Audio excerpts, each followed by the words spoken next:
Guys, ang hirap guys. Ang sarap pa matulog. 7 pa lang dito sa Saudi guys. So, 6 a.m. 6 a.m. nakaalis na yung alaga ko at saka yung amo ko. So, kapag ganitong oras guys is natutulog talaga ako ulit guys. Tapos gigising ako ng 9. So, unang araw ng klase ng mga alaga ko. So, nung umalis yung amo ko at yung alaga ko, sabi niya is, maaga daw sila babalik. Maaga daw sila uuwi.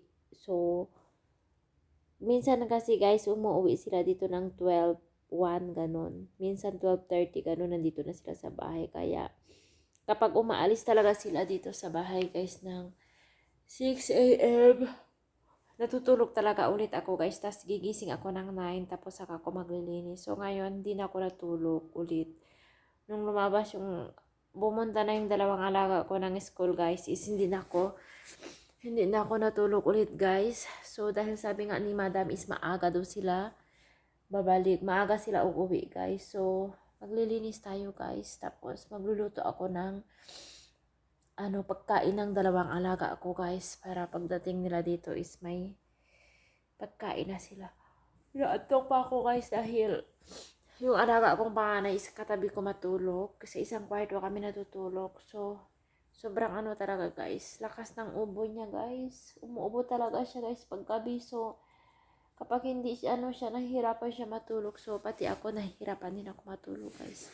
Kapag ganyan may katabi ka na may sakit guys. Grabe, naantok pa ako guys. Sarap pa matulog.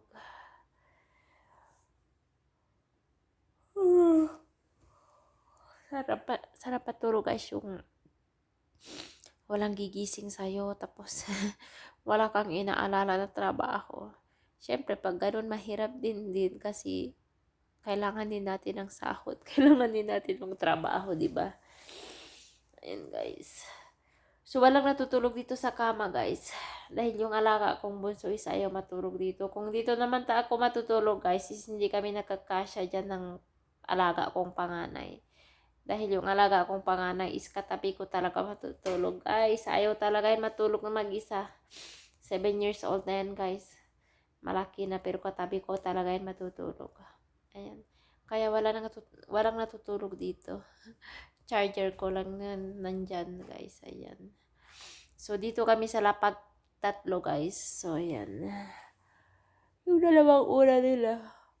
Para magkasya lang kami guys, kaya dito kami tatlo sa lapag. So ayan guys, babango na tayo kasi baka mga 9 or 9:30 darating na yung amo ko. So kailangan nakapagsimula na tayo maglinis. So maghilamos lang tayo guys, toothbrush, tapos magkape. So ayan lang guys for today's video. Ingat kayo palagi, God bless, love you all, bye bye.